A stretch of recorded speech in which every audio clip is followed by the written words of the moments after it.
important release from my side. Now the floor is open for questions.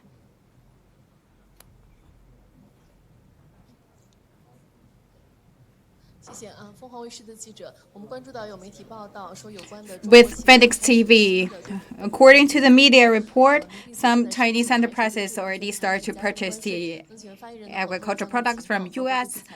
without tariffs. Would you please show us more details and also about the details about this purchase, which is also remarked that this is also the start of the China-U.S. trade talks. Thank you for your question.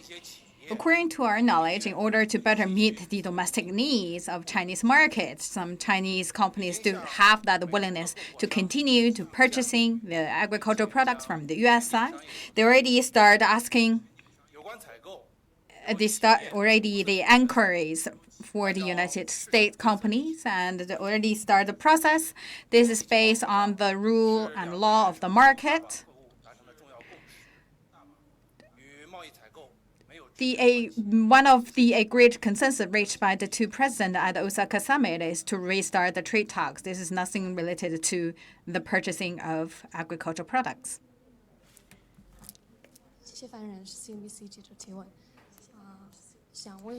Thank you. With CNBC.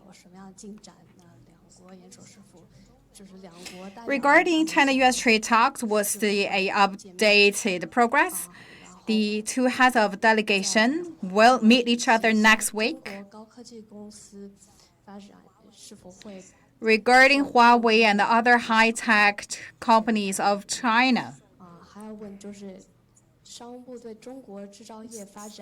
is there any further influence on these companies? For MOFCOM, against the backdrop of China-U.S. trade disputes, what's your further expectation on these companies? And about the negative list, when we will know the details of the negative list, and when will that be released? And this week will be a forum between China and the UAE, organized by the MOFCOM of China and the counterpart of UAE. Will you please show more details about this conference and also your expectation for the next 2 or 3 years of cooperation between two sides? Thank you. On your first question, in order to further implement the consensus reached by the two presidents at the Osaka summit, the two leaders of a delegation from July 30th to 31st will meet each other on Shanghai on the basis of mutual respect and equality. They will start the 12th round of China-U.S. trade talks. Regarding the question about Huawei, China's position is always consistent and clear-cut. We urge the U.S. side to really bring the commitment into actions, stop using the national power to oppress Chinese companies. Regarding the manufacturing industry development of China, starting from this year, the sector maintained a stable progress. According to the statistics released by the NBS, for the first half of this year, the value-added value increased by 7.4% for the manufacturing sector. The number for high-tech increased by 9%. Strategically emerging industry increased by 7.7%, faster than the average growth rate of manufacturing industry. Looking at foreign trade, the upgrade of this sector also a big driver of China's foreign trade. Talk about the new energy cars, the manufacturing and medicine equipment, and other high value-added products also joined fast growth. No matter how external environment change, the upgrade and transition of China's manufacturing industries will never change. Regarding questions about the negative list, the whole system right now is undergoing, and we will release to you recently. Regarding your last question about the China-UAE economic cooperation, right? So for this question, under the guidelines given by the two presidents of both countries, the economic cooperation between two sides entering a best time. China already become the largest trade partner of UAE, and China is the second trading partner in the bigger region and also the first export destination.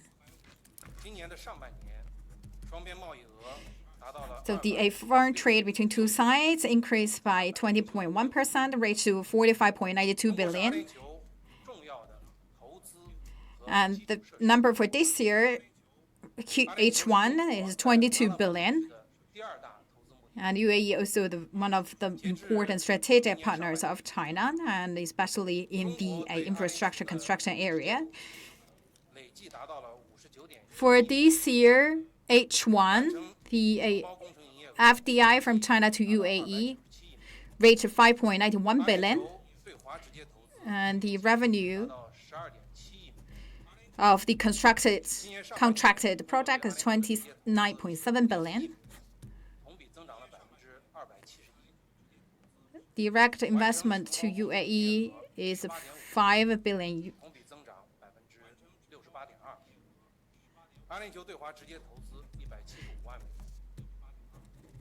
And the finished contractual value is 1.85 billion, increased by 68.2%.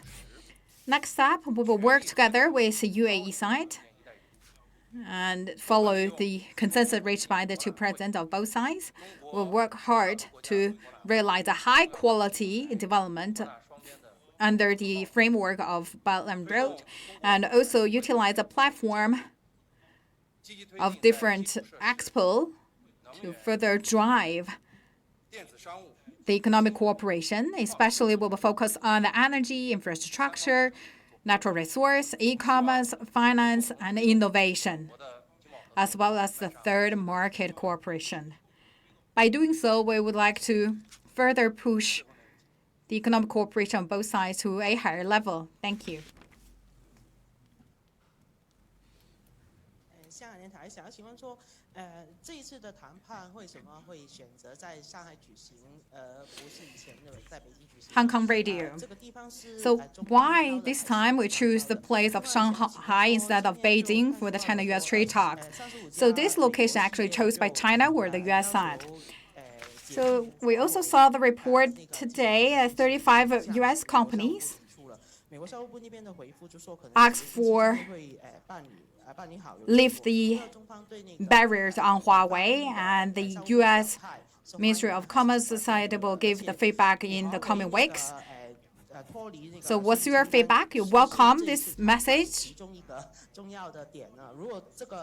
about Huawei will be also important chip for the China-U.S. trade talks to make Huawei remove from that entity list. If no, that be a showstopper for the China-U.S. trade talks. So for a different location, actually, it's quite normal arrangement. Shanghai also with a fine condition to host the trade talks.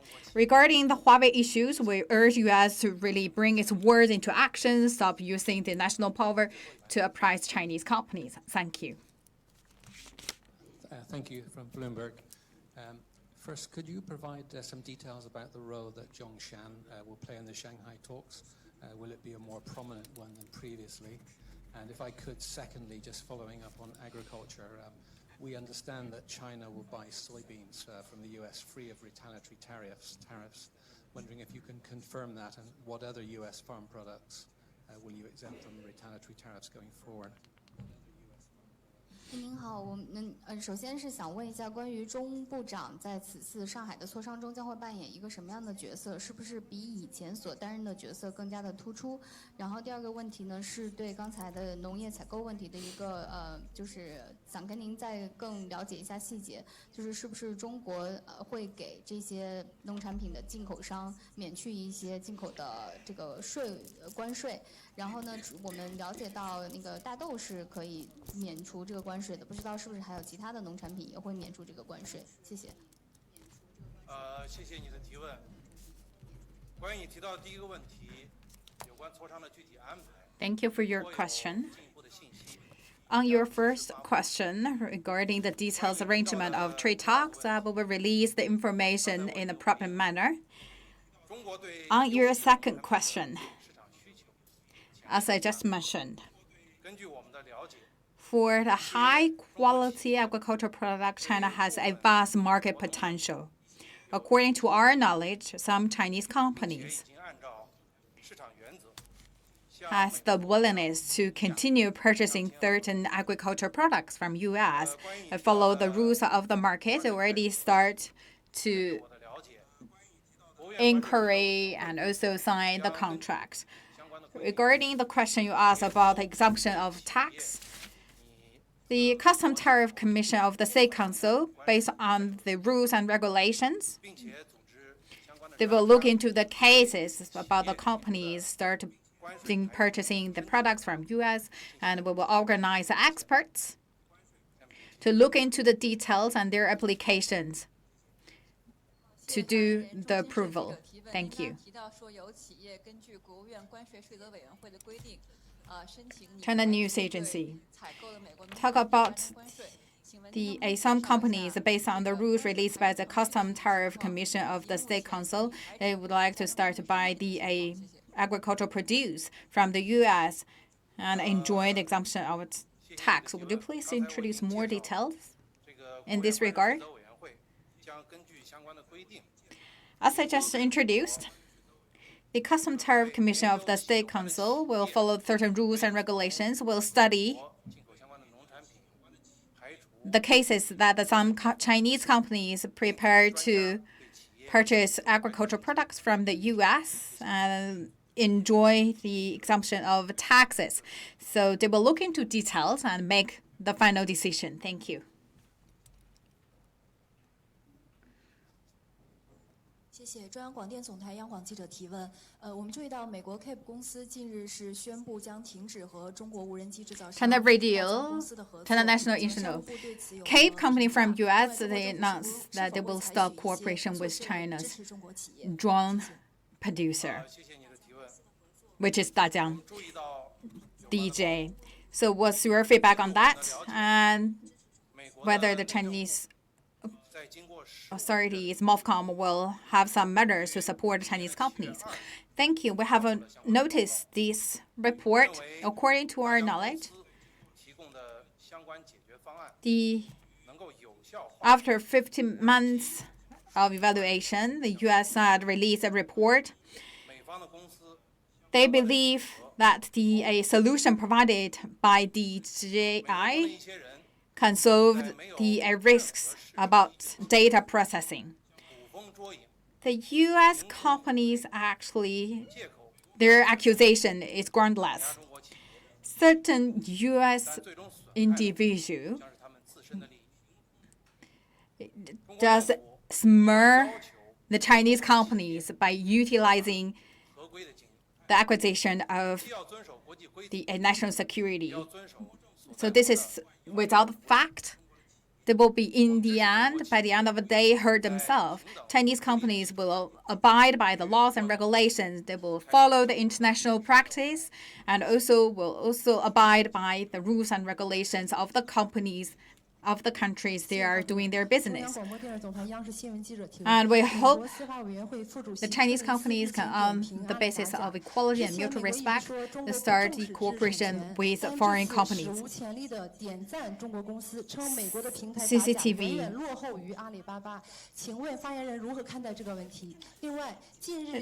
U.S. said, actually, they're saying that the Chinese company not really has great importance on cracking down the counterfeited products, but this time actually they sum up about the Alibaba's practice. They're saying that Alibaba's practice on cracking down the substandard products is doing better than the U.S. companies. What's your feedback on that? Regarding your questions, this is fully showcased that China actually spend a lot of efforts on the IP protections, and we already see the results. And for the H1 of 2019, China's investment to the non-financial sectors reached 1.96 billion US dollars, down by 20%. Started from last year, actually, they already show some downward momentum. For a certain time being, US utilized the so-called national security exercise, make strict evaluation on the Chinese practice. These actually limit the Chinese investment into the United States, and they abuse of using the national assessment. This also bring the uncertainties and instability to the market. This is actually shake the confidence of Chinese investors and also investors from the world. The American side always saying that they welcome the investment from China. We don't think they should, not just for the sake of saying it. The investment made by Chinese companies to the United States should be the same in nature as investment from other companies, because they all follow the market rules and also the international practice. All they're doing is they want to pursue the business profit and also to see their business growth. This actually all shoulder their responsibilities. We hope the United States can treat the Chinese companies on the equal footing without discriminatory, and also to make all process transparent and reasonable in order to provide an enabling environment for the Chinese investors and also investors from around the world. This environment should be transparent, open, and predictable. Regarding the decoupling about the China-U.S. economies, this actually go against the market rules and also go against the willingness of the companies of both sides. This is also not serve the aspiration of people around the world. This will bring a big blow to the economies of both sides and the world. Looking back at our 40 years of diplomatic establishment, we are actually highly intertwined. The people from both countries and also people around the world all share the benefit from our cooperation. Talk about the China-U.S. economic decoupling. This is really hard to imagine. I hope this is the least thing to be seen by both sides. We hope the people to give up their zero-sum mentality and really bring the tangible benefit to the people. Thank you.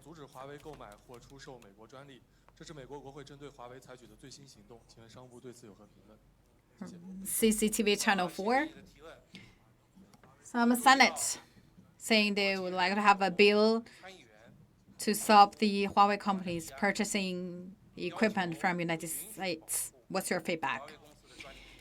Thank you. We have noticed that certain Senate saying that they would like to see some measures to stop giving the Huawei companies the right of patent.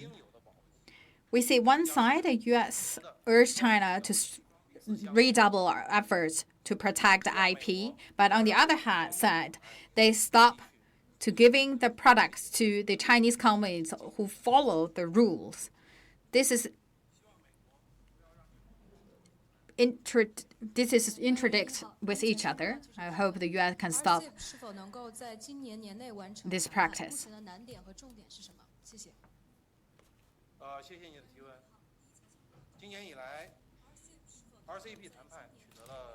Regarding RCEP, whether that can finish negotiation by the end of this year, what is the most challenging part?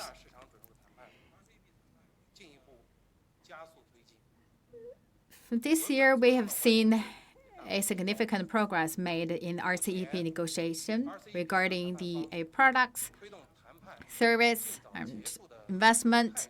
We have made a great breakthroughs, and also the tax part already finished the majority part. Right now, the related parties all have that attitude to finish the negotiation at an early date. At the ASEAN meeting this year in June, they restated their commitment to finish RCEP negotiation by the end of this year. Right now, in Zhengzhou province of China, the 27th round of negotiation is undergoing, and in Beijing, the August 2nd and 3rd will also organize ministerial level meetings. China would like to work with all related parties to speed up our negotiations, to find solutions to the leftover questions, and make the RCEP negotiation can be concluded at an early date. Thank you.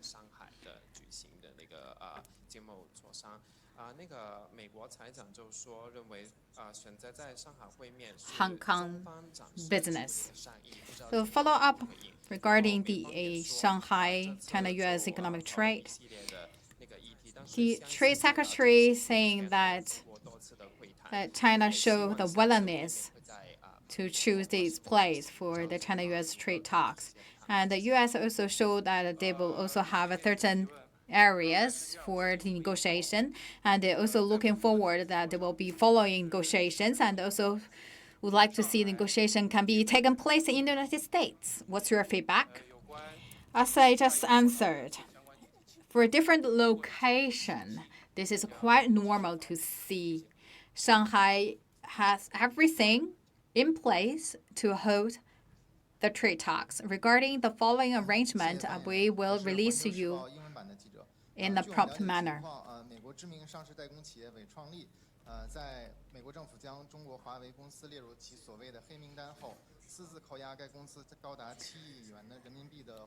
According to our knowledge, the Flextronics, a U.S. companies, they actually refuse to return the Huawei products because Huawei already on the entity list of U.S. side. So by this practice, this company will on our entity list of the Chinese side. Regarding your information, actually, this I don't know the details. Regarding the negative list, right now we are going the process. We'll release to you in the coming days. Any further questions? And that's for today's press conference. Thank you.